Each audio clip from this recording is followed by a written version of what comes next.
Hi, I'm Candice Malcolm, and this is the Candice Malcolm Show, another special live edition of the Candice Malcolm Show. We just have so much news to cover. It's unbelievable these days. It's like every half an hour, there's like a brand new big breaking news story. So we're going to do our best to cover it all. We're going to talk about Poilievre. We're going to talk about fentanyl. We'll talk about tariffs. We're going to get into Justin Trudeau's latest announcement, which is that he's setting up a Canada-U.S. economic summit. No, not Parliament, not resuming Parliament, not giving us an election and let us actually select who's going to represent us.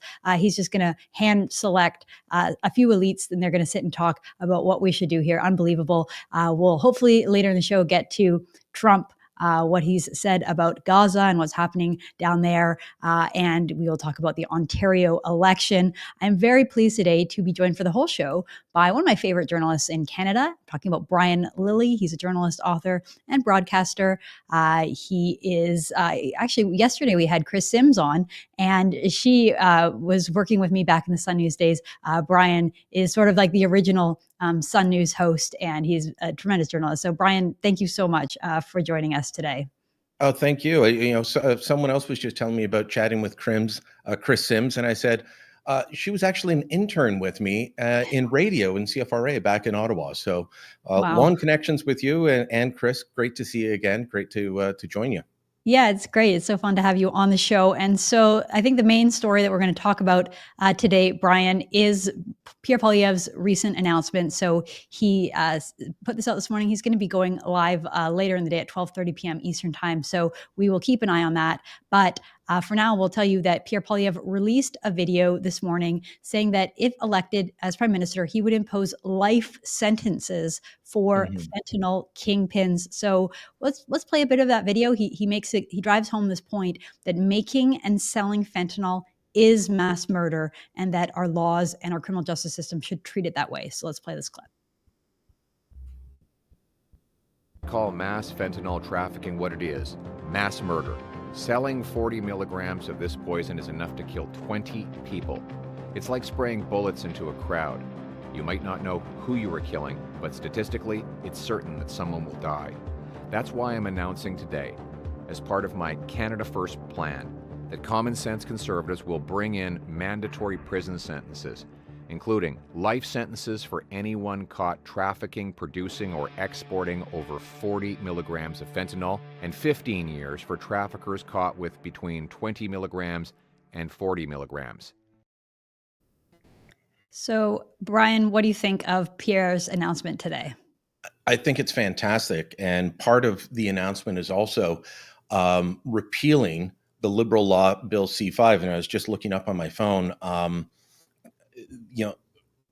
Bill C5 goes hand in hand with what's been happening, because we've reduced our mandatory minimum sentences on drug laws that would affect how these drug kingpins are treated. But also the guys running fentanyl are responsible for the increase in gun crime that we see. So many of our issues, well beyond and long before Donald Trump raised fentanyl at the Canadian border, and we've still got the Globe and Mail out there saying, "Oh no, we're not a problem. Look at our front page, we're not a problem." Fentanyl is a problem in Canada. We should be dealing with this, and the only person that's been talking about this federally is Pierre Poilievre, and he's been talking about it for some time. He's put out videos about this before. He's talked about the opioid problem in our cities, and you can think that this is just a problem in Vancouver's downtown east side. You can think it's just a problem in Toronto. No, small and medium-sized cities are devastated. Belleville here in Ontario, Lethbridge. I mean, look, I haven't looked at the stats since Premier Danielle Smith did, and her former Chief of Staff Marshall Smith did the big reboot of how Alberta deals with drug overdoses. But Lethbridge was devastated by the opioid crisis, both fentanyl and the dillies that the government was handing out. So yes, we should be dealing with this, not just for the border, but for what it's doing to Canadians. It's funny, I reposted Pierre's video and said, this is exactly right, and it's what we should be doing. And people started saying, well, Poilievre's never talked about this before. He's been talking about it for 2 years. It's like saying, oh, he's never talked about inflation before. Of course he has. So I think this is a smart move. The Liberals have gone down the road of soft on crime, and that can sound like it's just a trite slogan. Bill C-5 took away mandatory minimum sentences for gun smuggling and selling illegal guns and drug trafficking crimes. And in some cases, the mandatory minimum only existed on your second or third conviction, Candice. Right? Can you believe that? Where they say, oh, well, we have to get rid of this because it's for youthful indiscretion. They made a mistake. I'm sorry, you're caught smuggling guns 3 times? That's not youthful indiscretion. Well, it's interesting because I listened to Poilievre's full video, and I encourage the audience to go and listen to it as well. It's about 7 minutes long. And he mentioned C5, and I thought, which one is C5? Because, they all sound the same. And so it's like, which I couldn't remember exactly what it was. So I looked it up, and I had to go back a couple of years in reporting to see what it was. So this is how the CBC described it. It said Liberals introduced legislation to end some mandatory minimum sentences. The bill would affect 14 criminal code sections and 6 drug-related offenses. So that's the CBC there. And then the Globe and Mail had a different way of framing it. So I'm going to read from the Globe and Mail. The headline here says, Trudeau promises to address high rates of Indigenous incarceration. So there you go. Yeah. Kind of giving it all away. This is all part of their social justice regime, Brian. Let me just read a little bit from this article. It says Prime Minister Justin Trudeau says the overrepresentation of Indigenous women in federal prisons is appalling, and the government's push to eliminate some mandatory sentences will help address it. And so it goes on to say that half of the women in federal prisons are Indigenous, but that's only 5%. Indigenous women only make up 5% of the population. And so somehow it was because of Indigenous women. I don't understand, that the specific bill would said it would repeal 20 mandatory minimum sentences, mostly for drug and gun crime. So somehow it was under the guise of saying, there's too many Indigenous women in prison. I guess he's saying that the reason that they're in prison is because of gun and drug crimes. I don't know why Indigenous women are getting caught with drugs and guns unless they're actually part of something. Not on the scale that we're dealing with. Not. And so this is all kind of like reverse engineering, like social Marxism, basically, that we have to have equality of outcome. And because the outcome of these drug laws are that too many Indigenous women go to jail, we have to get rid of them all. And look what's happened over the last 2-3 years because of it, Brian. So Justice Minister David Lametti brought it in, and from my recollection of the reporting and from what you've just read, most of my colleagues writing on this did not go past the press release, because that's how the Liberals framed it. Indigenous women, young Black men being caught up in the justice system. They made a mistake. Again, I say to you, if you are caught 3 times and convicted of smuggling or selling illegal guns or trafficking at an industrial scale in drugs, it's not a youthful indiscretion. So yes, they wrapped it up in social justice and sold it. And most of the media didn't go past the press release. Or if they did, they said, oh, this is for minority and social justice. Let's go talk to activists from those groups. They didn't sit there and go through the legislation and say, because it's very difficult, by the way, when you get a piece of legislation like C5, it doesn't tell you in plain language what it's taking out.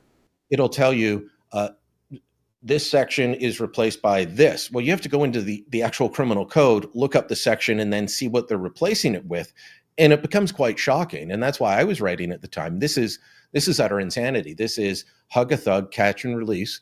But there was a court case that knocked down some mandatory minimum sentences, but it didn't knock down them all. So they used a combination of court case saying that some mandatory minimums went too far, and those were some horrific decisions by the Supreme Court that were purely political. There was one guy in Alberta, stoned out of his tree, walking down the street with a rifle, shooting at a house with 2 parents and 2 kids inside. And so he was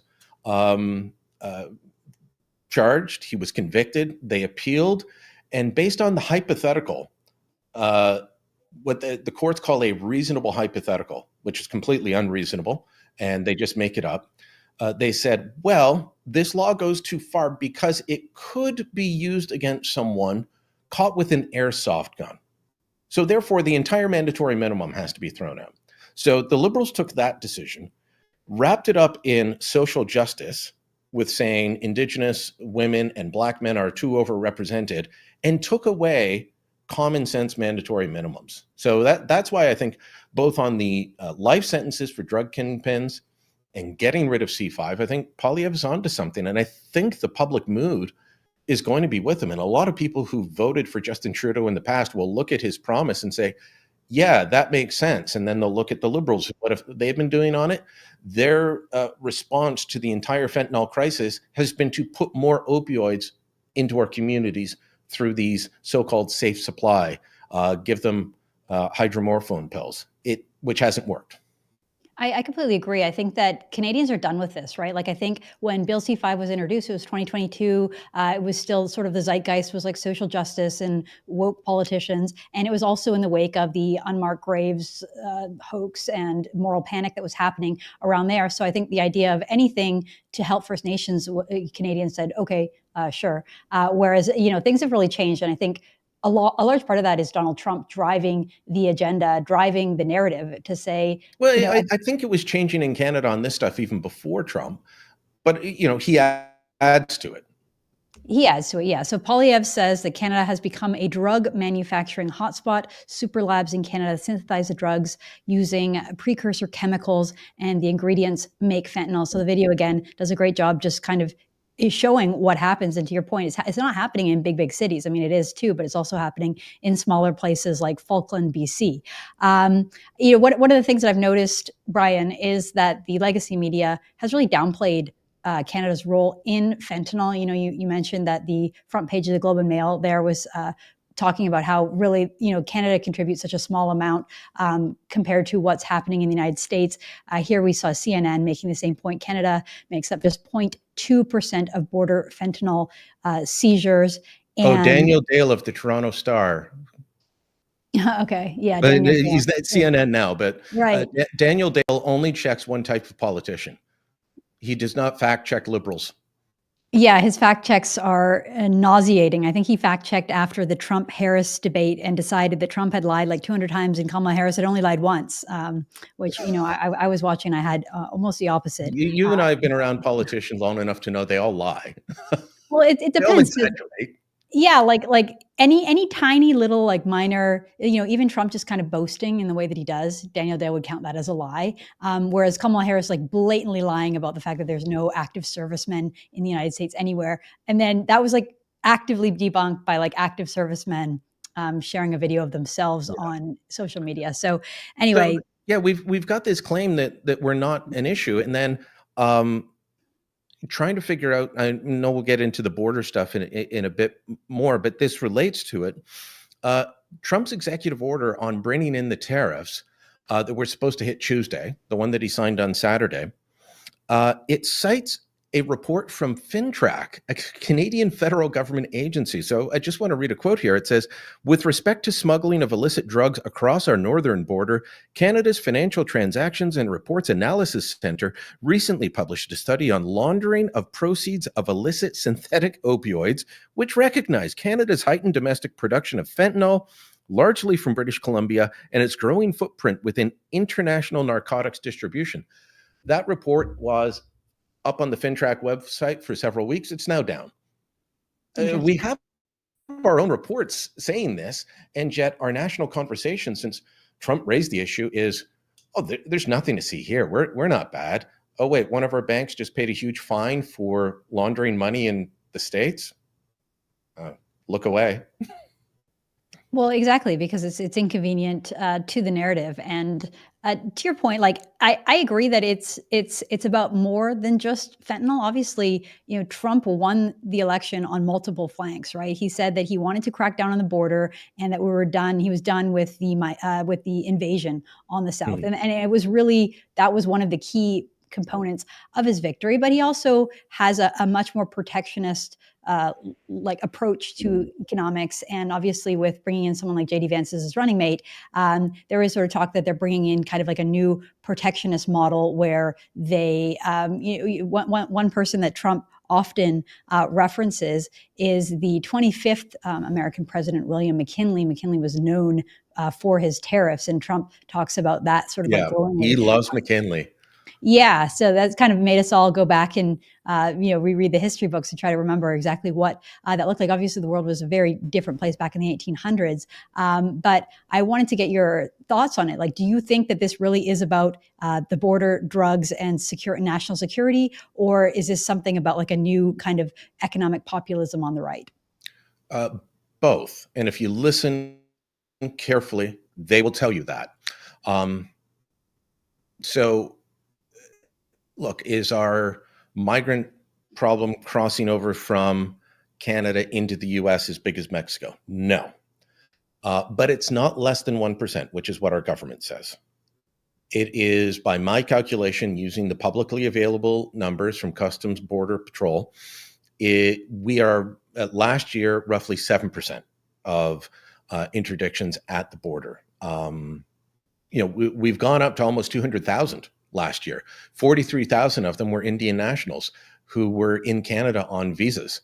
So this whole international student thing, where we brought in what was it, about 1 million people through this program last year. A bunch of them are showing up and then just going to.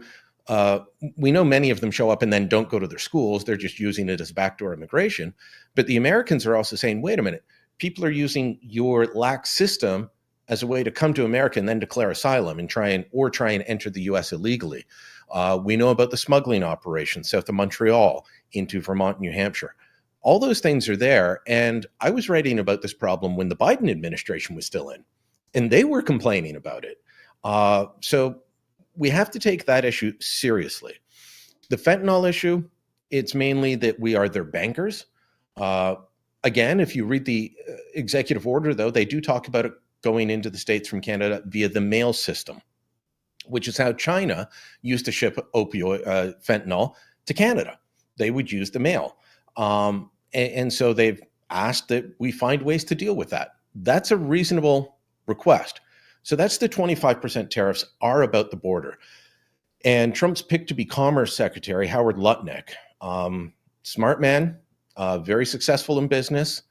And I point that out only because in the legacy media, you got too many people wanting to say Trump's an idiot and he's surrounded by fools and they don't understand anything. None of them have successfully rebuilt a multi-billion-dollar business like Lutnick has. Doesn't mean he's right, but he's no dummy. And so he's before the Senate Commerce Committee last week, and he's asked about the tariffs. And I think the senators were confused about what the purpose of the 25% tariffs were. And he said, those are about the border. But after that, we have a series of reports coming back April 1st on the American trade system. And from that, there will be other tariffs. So we need to deal with the border concerns because we cannot afford 25% tariffs.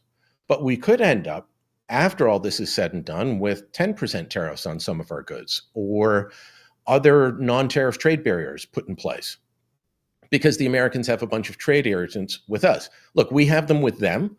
But the problem is that the Canadian attitude, I just had a meeting with an American trade official, bureaucrat stationed here, who was saying, you guys won't even talk. We have issues and you won't talk. And, if you think about it like a marriage, Canada and the U.S., it's a bit like a marriage. And if your spouse comes to you and says, I've got a real issue with what you're doing here, it's really bugging me. And you say, no, it's not. And that's your attitude every time they raise the issue. That's going to become from a small irritant to a big irritant to a relationship ender. And that's kind of where we're at because, as I said, we will have our own irritants with them and we expect them to do something. But the Canadian attitude under the Trudeau government, and this is under the Trudeau government, this is not always the case. Stephen Harper had a very different relationship. So did his bureaucracy and his government. Under the Trudeau government, it's always, no, Canada's right. There's no issue here. Why are you raising this? Which is kind of what the Trudeau government did on the whole border thing until faced with the possibility of a what did they say? Nothing clears the mind like a hanging in the morning. Monday, we suddenly were like, yeah, we could appoint a fentanyl czar and we can add in extra money. And they added a ton of things to the original December plan. That was not the same plan that was presented in December. They added a bunch more to avoid those 25% tariffs for now. So if you read, there's a paper by Stéphane Morin, who's now on Trump's Council of Economic Advisors. He was with Hudson Bay Capital, again, another multi-billion-dollar firm, economist. They want to fundamentally transform the American economy and the global trading system. That is their end goal. You read Robert Lighthizer book, No Trade is Free. That is their end goal. And in part, what they want to do, they know that these tariffs may add some inflation, but they dispute how much. And they dispute the whole narrative around how Smoot-Hawley Act in the 1930s prolonged the Depression. And in fact, Lighthizer points out that all that did was raise the tariffs from 40%, which is what they were before, to 46%. So he said it was very small impact. They dispute the entire narrative around tariffs. They believe tariffs are good. And one of the reasons that they believe it's good is that it will bring back middle-class jobs to places like the small town that Lighthizer grew up on the shores of Lake Erie in Ohio, where those blue-collar jobs are gone. And they really believe that they need to bring that back in America and give people work with dignity. And if that costs them a bit on the stock market or GDP growth, they're fine with that. And this is all laid out. They make it very plain in their writing. I just don't think enough Canadians are paying attention to what they're saying. And we're still stuck in this mentality of Reagan and Mulrooney, and that's where everyone is. Or even 10, 15 years ago, you've been down to CPAC. For people that don't know CPAC, it's the big gathering of conservatives in Washington. It's not the Canadian cable show. You would hear a very different message 10 years ago than you'll hear there now. They have the message that Vance and Trump are selling now would not have been welcomed 10, 15 years ago at CPAC. Now it's warmly embraced. I think that's right. And I think the first time around when Trump was running, there was less of a consensus on the Republican side, I think, than there is now.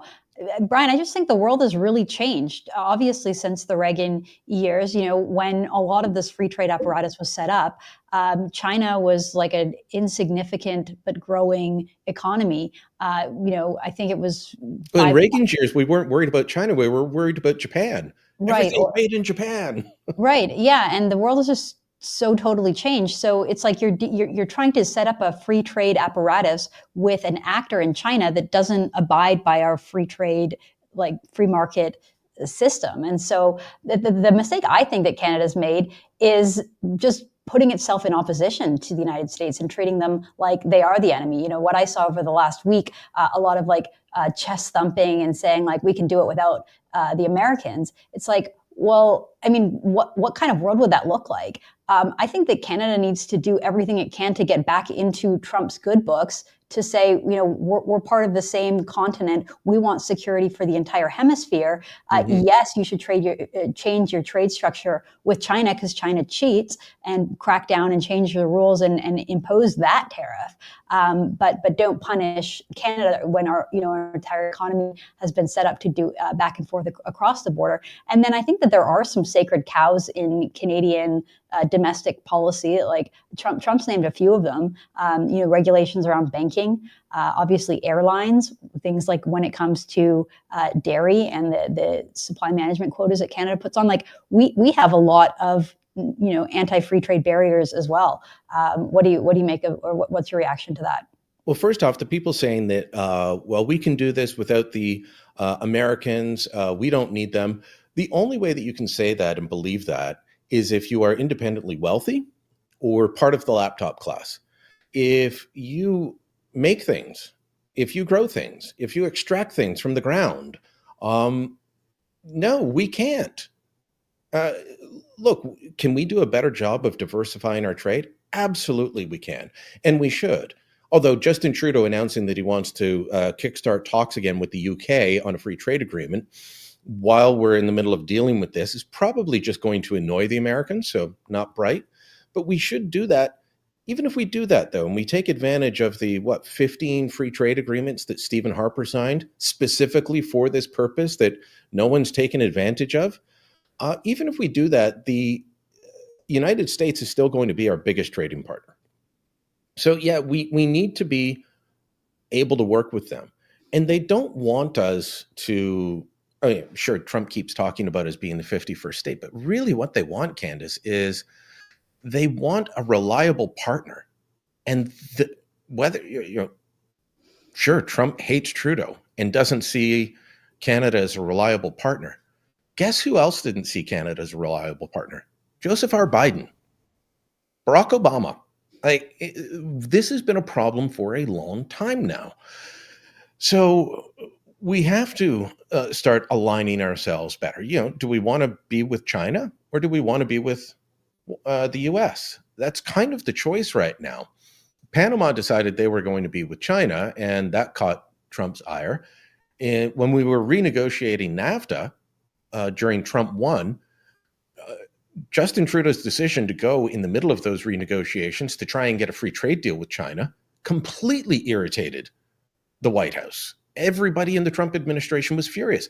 Why would we do that? It makes zero sense. But these guys, again, don't get that the world has changed. They're still dealing with a mindset that no longer exists. I remember when there was bipartisan consensus in Washington that trade and opening up to China was good. When I started interviewing Peter Navarro when his book Death by China came out, that was still the consensus. Navarro won the day on China. We'll see how he does in the second edition of the Trump administration, but he won the day. The bipartisan consensus is that China is a bad actor, as you said, that we need to alter the trading system because China doesn't play fair. They take advantage of it. They sell to us. We can't sell to them. You go to China to start a company, you have to allow them to be an equity partner in it, and often they just steal the company away from you in the end. So get out of this mindset that we have been in and look at the way the world is now. And we benefit from being under the American military protection umbrella, but we can't just rely on that. They will not keep paying for that if we're not a reliable partner. So we've got to beef up our military spending, get a freshwater port or a deep water port in the Arctic, which, the plans are already there. They've been asking for it. Start defending the Arctic, start defending our borders, stop playing footsies with China, and maybe align some of our trade policies. You mentioned dairy. When we renegotiated NAFTA, the Americans thought they were getting more access for their Wisconsin dairy farmers. And everyone walks out of the deal thinking that's what's happening. Canadians immediately interpret it differently and block them. $277 million US, according to the Wisconsin dairy farmers, is what they lost out on. You start blocking that kind of trade, and you're going to annoy everyone. So the Americans had accepted supply management. And if we keep blocking them at every turn, even when they think they've negotiated in good faith with us, and they're willing to say, yeah, keep your supply management, but we'd like some access, and then we block that access, guess what? Now they want the whole supply management system gone. They might not be there yet, but if our dairy farmers keep pushing the way they are, they're going to blow up the entire free trade agreement with the United States. And are we willing to do that in order to keep mostly Quebec dairy farmers happy? I know the Bloc Québécois, I mean, they would turn the entire economy into Quebec dairy farmers if they could.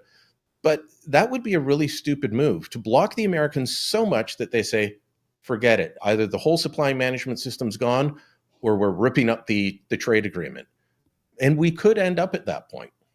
Well, I think that might be what it comes to, Brian. I think that sometimes external pressure is exactly what we need to clean up our own house. And another issue that's come up in all of this is just the need for more interprovincial trade. It's been said so many times. It's kind of become a bipartisan consensus as well. Pierre came out with that on Monday, saying that this is what we need to do. He put out a great video. I just want to play a bit of fake news for our audience, because that's part of what we do. The Candice Malcolm Show is keep these journalists on their toes. So the CBC just can't seem to hide their disdain and resentment towards Pierre Poilievre. So I want to just show this quick clip.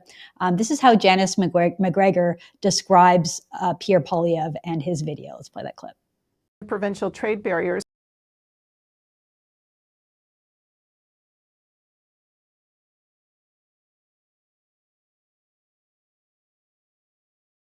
Whoops, I don't know that the audio worked there, but basically, you could just see that the CBC was absolutely dripping in their disdain, just describing Pierre Poilievre as a rant on interprovincial trade. And really, you know, that's kind of what we've come to expect, Brian, from the CBC. I don't trust Janice McGregor to tell me the time of day if we're looking at the same clock. So, and I don't feel that way about everybody at CBC, by the way. There are some good people over there that will do some good work. Mostly the place just has to be defunded. Thank you, Pierre, for promising to do that and doing it quickly. But yeah, that was ridiculous the other day. Yeah. Okay. Well, today, Justin Trudeau came out and announced something different. He said that Canada is going to host a Canada-U.S. economic summit.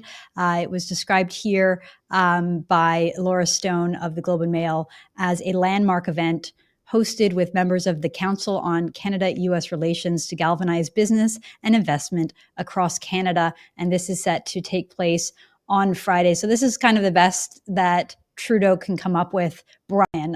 My response to it was basically, okay, so we can't have an election. We're not going to have elected officials leading this negotiation. Trudeau said no to reopening Parliament, so we're not going to have Parliament open, but here we can have a summit with a bunch of unelected, unpopular former premiers. So recall that this Council on Canada-U.S. Relations includes people like Jean Charest, who ran for leader against Pierre Poilievre and lost, former Liberal Premier of Quebec, and Rachel Notley, who lost in her last election, former NDP Premier of Alberta. So I mean, it seems like Trudeau is just totally out of answers at this point, and Canada doesn't even really feel like a democracy when we're being led and represented by people who haven't been elected.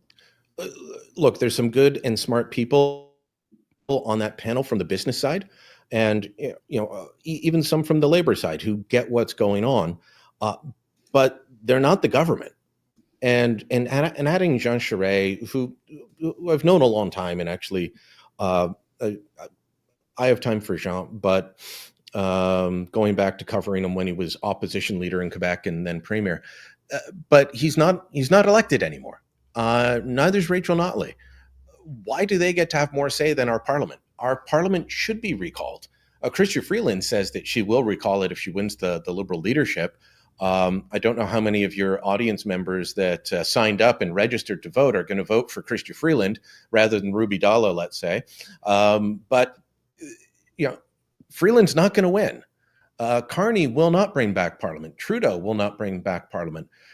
The Liberal Party's starting to feel like a bit of a threat to democracy, aren't they? I mean, shouldn't we have our Parliament sitting to deal with a national crisis? And yet we won't. I have no problem with the Prime Minister consulting a group like this to get ideas. That's fine. Get input from business. Get input from labor. But get input from the people's elected officials. Recall Parliament. Let the national voice have a say. Let the people have a say. But of course, they're just worried that if that happens, they'll be voted out. They would rather have a Mark Carney coronation on March 9th, bring back Parliament on March 24th. Carney cuts a deal with Jagmeet Singh, who, I know he's ripped it up. I know he said, absolutely, this time I'm definitely going to vote down the government, unlike the 8 times I voted to keep them in power after I said I wouldn't. I think Carney will stitch together a deal with the NDP. And then, I've heard it from Liberals. Some are excited at the idea that Carney could then govern until September 2026, according to the Constitution. And by that point, Canadians get used to him being prime minister and reelect him.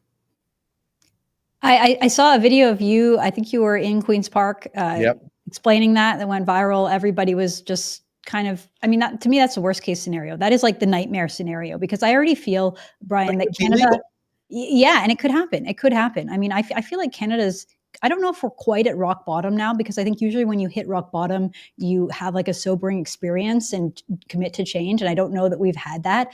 But I think that Canada is at its weakest that I can remember, like in my adult life. I don't know if things were worse in the 70s under the first Pierre Trudeau, possibly. But when it comes to like the economy, the cost of living, the open border immigration, and how that's sowing social division, when it comes to the cost of housing, it comes to crime, to drugs, all of these issues, to me, it seems like Canada, and that's not even to speak of national unity and growing sort of rumblings of separatism from Quebec and Alberta. I haven't seen things this bad. And the idea that we could have an unelected, selected prime minister like Mark Carney, who kind of openly boasts about being involved with the World Economic Forum, where they openly brag about having control over our elected politicians. To me, that idea is just penetrating cabinet.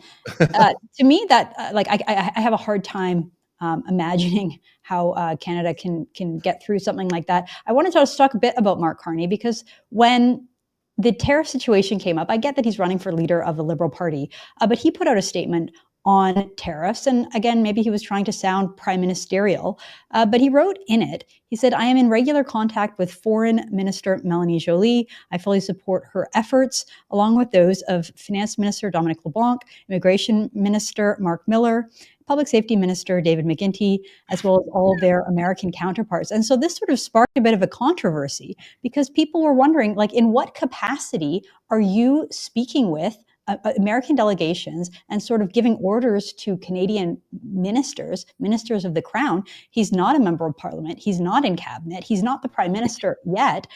Even Ruby Dalla, who's running for Liberal leadership, asked the question, like, in what capacity is Mark Carney regularly communicating with all of these high-level officials on national security? So, Brian, when it was Kevin O'Leary that was popping down to Mar-a-Lago to visit with his pal Donald Trump, you heard a lot of people on the political left and Liberals accusing him of being unelected and playing an outsized role. The CBC even accused him of treason, or said that he was acting in a treasonous way. How come that doesn't apply to Mark Carney? Because he's a Liberal. That's it. That's it. Mark Carney is the ultimate insider. I mean, the fact that he's running as an outsider is a joke. And as I have said, every time people have asked me about Mark Carney, covered him when he was the Bank of Canada governor. He's a very nice guy. He's a very smart guy. But remember, he was working under the guidance of Stephen Harper and Jim Flaherty during the 2008-9 economic crash. He was governor of the Bank of Canada. They make some independent, strong decisions, but the big economic decisions were being made by Flaherty and Harper. But this guy, who claims to be an outsider, was courted by the Liberals, went down to Scott Bryson's cottage in Nova Scotia while he was still bank governor, as he was being courted to run for Liberal leader then. He backed out because Justin Trudeau jumped in. And the guy has been advising the government since 2020. He does all these videos with Liberal cabinet ministers like Jonathan Wilkinson, who's everyone pays attention to Stephen Guilbeault because of how radical he is on the environment. Jonathan Wilkinson is not different from him at all. He just looks more respectable with his nice haircut and his glasses. He doesn't look like he's someone you'd see in an orange jumpsuit on the side of the CN Tower. Mark Carney's walking along with them, thanking him for his endorsement. "Oh, we've known each other 25 years, is it now?" It's like, don't claim that you're an outsider. I would never claim to be a political outsider. Now, am I an outsider within the media landscape? Yes, because I write for the Toronto Sun, because I used to work in private conservative talk radio. A lot of the media are like, "Oh, don't want to associate with that." but I've been around this game for 25 odd years. I know people in every party. I know how to reach them, able to talk to them, get inside info. That's why I'm paid to do what I do. I couldn't claim to be a complete outsider at this point. Mark Carney is more ingratiated in the system than I am, and he's claiming he's an outsider. He's not, and that's why he gets a pass from the media. He's friends with an awful lot of them. If I ran into Mark on the street, we would know each other to say hi, could have a friendly conversation. We're not buddies, but he is, he's actually got friends in the media, and I think that's why he gets a pass. It's a little unreal. Look, I've got lots of politicians who I know, who I'm friends with, connections with. They still get kicked in the shins from me, and they know it. Mark Carney deserves to be asked serious questions about his policies, like he wants to bring in a carbon border adjustment, meaning a tariff. We're in the middle of fighting the Americans on tariffs, and his big carbon tax policy is you'll get rid of the consumer carbon tax, but put a carbon tariff on everything that comes from a country that doesn't have a climate plan that he approves of. What U.S. doesn't have a carbon tax.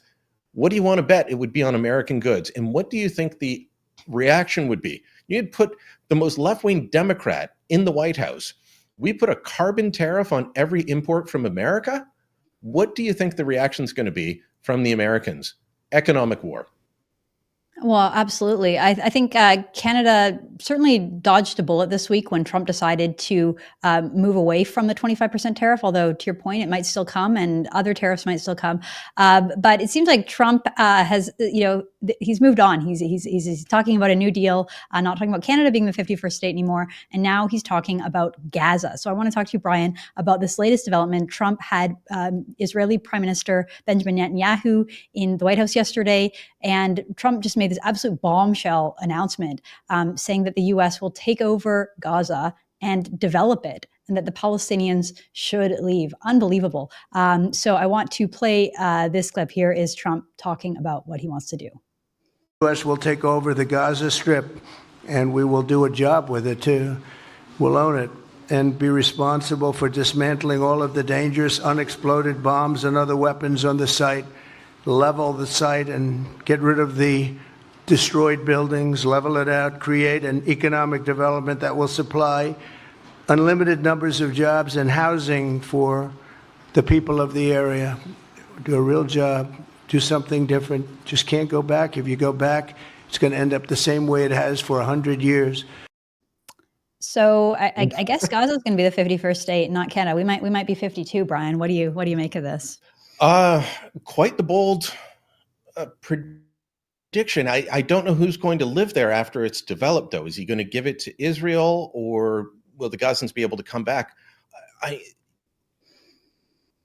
If you haven't been there, it's heartbreaking to see what's happening, because Gaza could actually be the next Dubai. It's on the Mediterranean. They've got beautiful beaches. They've got wonderful spots. Could be a tourist mecca. Nobody wants to go there. Why? Because for more than 20 years, they've used it as an armed camp to build up machines of war and terrorist attacks and constantly attack Israel. They could develop into the most amazing locations. Donald Trump's not boasting when he says that. Everybody I talked to in Israel said if they would stop fighting us, they could have the most amazing economy over there. But they won't. So I'm not sure he could do this. It's an interesting proposal. What's he going to do to get Egypt and Jordan to take their share of the 1.8 million Gazans that are there right now? I don't know. But it is telling that none of the neighboring countries want this population in their country. Why? Because it is the most radicalized place on earth. One of the stories I was told was that at the start of UNRWA, which Trump has said he's not going to fund anymore, and neither should we, at the start of UNRWA, after the Arab-Israeli war in 47, 48, they thought, okay, we'll do like a Marshall Plan for the area and help the Arabs build up. And they sent in an American official who had dealt with development in the United States very successfully. And after a while, he quit. And they said, well, why are you quitting? And he said, because we can't resettle and rebuild with a population that doesn't want to move on. And this was around 1950 or early 50s. He'd spent a couple of years trying to rebuild. And he said, they don't want to move on. They don't want to change. They just want to go back and take over Israel and destroy it. What has changed in the 75 years since? Nothing. And so leaving Hamas in place, though, that's not an answer. Leaving UNRWA in place, that's not an answer. But I don't know if what Trump is suggesting here is feasible. You always have to look and say, okay, is he serious or is he doing this? That's my opening position. We'll settle for something else. Yeah, I mean, maybe he's trying to entice Saudi Arabia or the United Arab Emirates or someone else to say, no, we'll step in and take over. I agree. Like, look, it's interesting to watch because every world power, and presumably Canada, will condemn this as well and say, like, no, this violates international law. You cannot displace these people. The reality is that during a war, you would move people out. A lot of the people have already been displaced and removed. And the whole point of a refugee program is to resettle them elsewhere. That's what we did with Syrian refugees. They left Syria because they couldn't be there anymore, and they got resettled all over. So again, Trump said, that the U.S. will take it, they'll own it. Trump sort of sounding like a real estate mogul there, like, he's going to do a deal. He's going to build some beautiful resorts or something along the Mediterranean beaches there.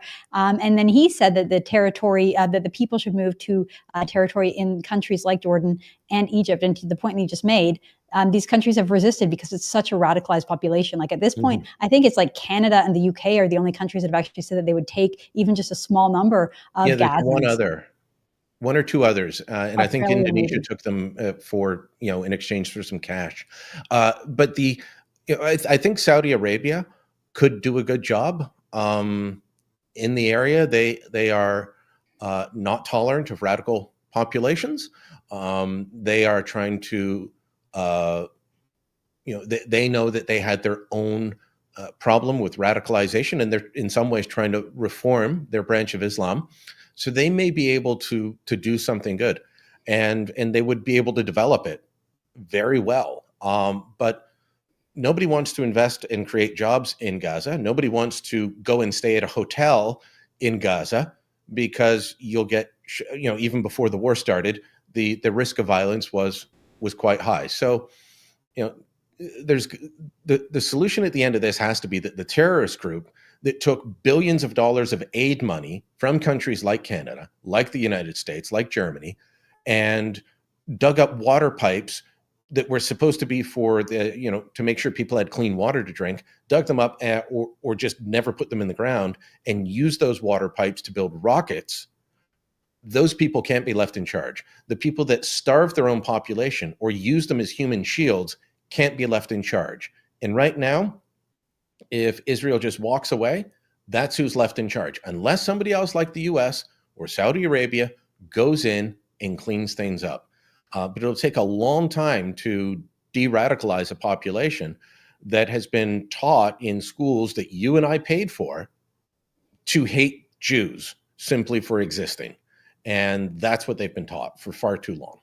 It's so true. Like everyone knows the status quo is broken. Everyone knows that we can't go back to how we were before October 7th. I appreciate Trump for kind of coming up with an outside the box, unique solution. And even if it's just to get the ball rolling and try to get someone else to actually take over this land, I think that's the right a step in the right direction. Anyway, well, Brian, I want to move. If I can just say this, it's smarter than saying, let's have a two-state solution. Who's the other state? Who's the other partner? They don't exist.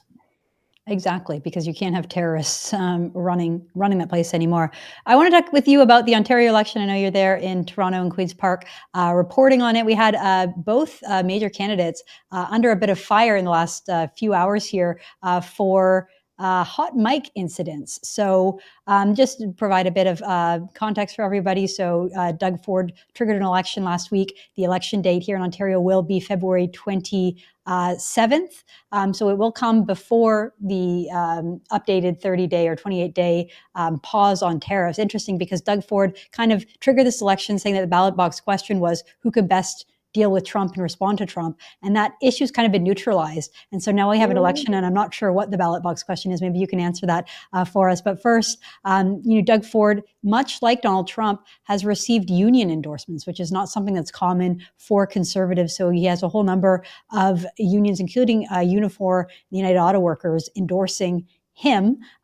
PCs are projected to win a massive majority. They're polling at 45% to the Liberals, 27%, which may equate to PCs getting something like 99 seats. The Liberals getting wiped down to third place with 9 seats, and the NDP with 13. First of all, we'll go to Doug Ford's hot mic situation. So here he was on Tuesday, where he accidentally let it split that he was happy that Donald Trump was elected. So let's play that clip. And the election day, was I happy this guy won? 100% I was. And then the guy pulled out the knife and fucking yanked it in.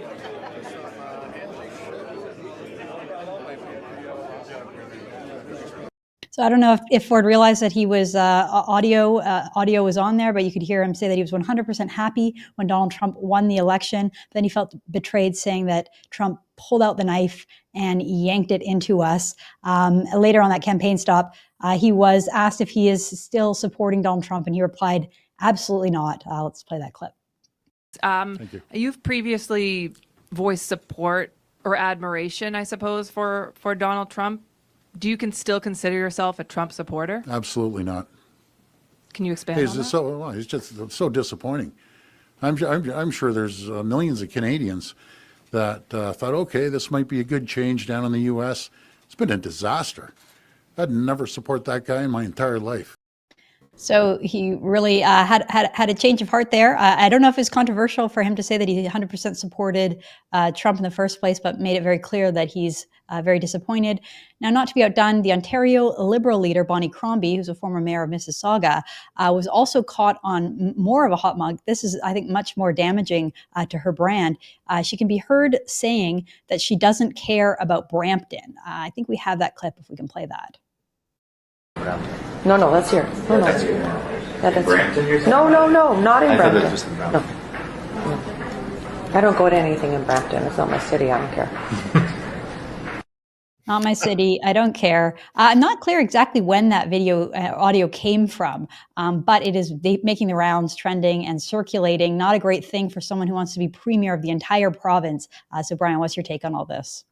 Well, in fairness to Crombie, my understanding is she said that while she was mayor of Mississauga. But, is that going to help her in Brampton? She was just in Brampton campaigning on a tax cut and trying to win some seats there. I don't think that's going to happen. I don't think it'll hurt her in Mississauga, which is pretty big suburb of Toronto and vote rich. And outside of Brampton and Mississauga, nobody's going to care, because if you live in Ottawa, if you live in Richmond Hill, if you live in Hamilton, you don't care about Brampton either. So it's not going to be an issue, but it will hurt her in that area.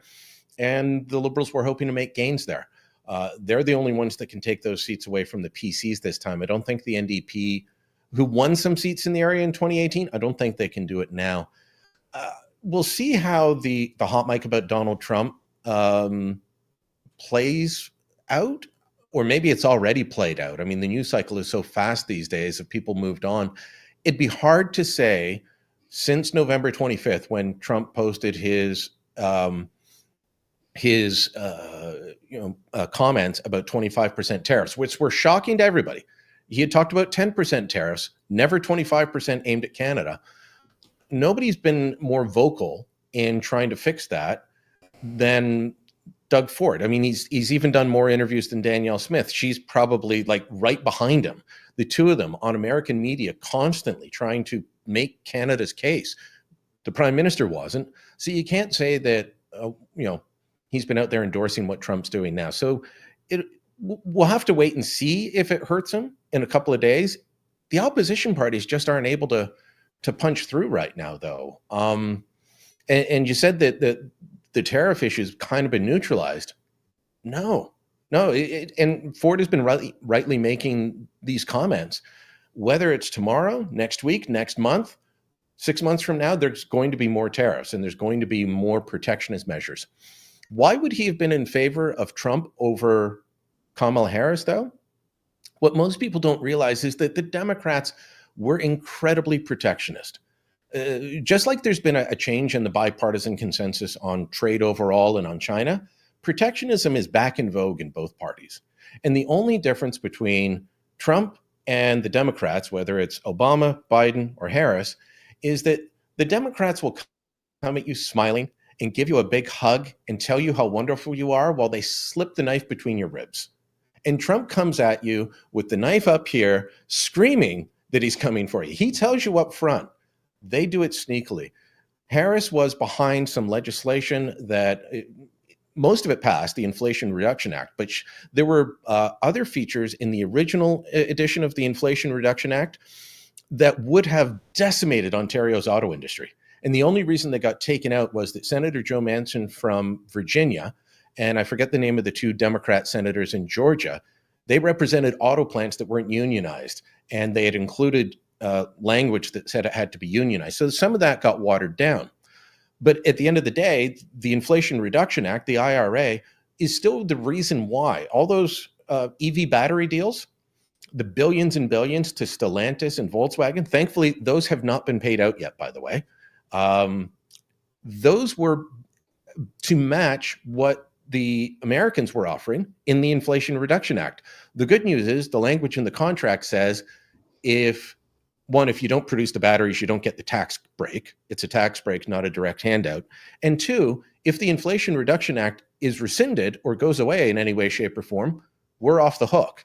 Looks like Trump's going to get rid of that. So he may save Canadian and Ontario taxpayers billions. But that's why he would be in favor of Trump rather than Harris. Harris was trying to kill off the auto industry and doing it sneakily. Trump is now threatening the auto industry, doing it loudly. At least you know where he's coming from. Yeah, I don't think that many people would begrudge Ford for saying that he supported Trump. I mean, I think that it's not 2016 anymore. Trump was actually won in a huge majority, and he's popular in large swaths of the population. Brian, let's just get to this really quickly because I saw, Elon Musk came in, had a mandate, placed in the newly created Department of Government Efficiency. A lot of people are kind of shooting the messenger for him for pointing out horribly wasteful programs. One of the ones that they set their eyes on is USAID. And I saw that you tweeted that this whole fight over US aid reminds me of Stephen Harper's fight with CETA. In Ottawa, Foreign Affairs thinks they work for themselves, not the people in government. But CETA was worse. So Harper sent in Bev Oda to clean it up. And oh boy. So just real quick, because we just got a minute or two left here. Yeah. What do you think of what Elon Musk is doing? And do you think that we can do it up here in Canada as well? Well, Bev Oda did it for Stephen Harper years ago. And I remember asking Harper in one of the controversies, people were always out to get Oda. I said, why do you stand by her? And he said, because you haven't seen the good work she's done cleaning up the department. I'm guessing some of what she cleaned up is now messy again. So yeah, we're going to need that sort of thing. But you look at some of the things that USAID is paying for, and you say, why would American taxpayers be $500,000 to spread atheism in Nepal? Don't you think the Nepalese government might say, what are you doing? You're going to annoy people with projects like this, or paying for sex change operations in other countries. Why? What are you doing? So, I look, there's some good programs they do, just like there's good programs CETA does, but there's always a lot of radical left stuff in there, and you got to keep your eyes on for it. It's like in the Ontario education system. It's whack-a-mole. You smack one of the crazy ideas down, it pops up somewhere else. So whoever has that job when Poilievre wins, which I hope happens soon, they're going to have their hands full. Well, I nominated Franco from the CTF. We had him on the show yesterday, and he had nothing but examples. So I said, okay, I think that you should go in there and clean house. All right, Brian Lilley, it's such a pleasure. Thank you so much for joining us, and thank you for all your insights. Thank you. All right, folks, we're going to leave it there. Thank you so much for tuning in. We'll be back again tomorrow with all the news. I'm Candice Malcolm. This is the Candice Malcolm Show. Thank you, and God bless.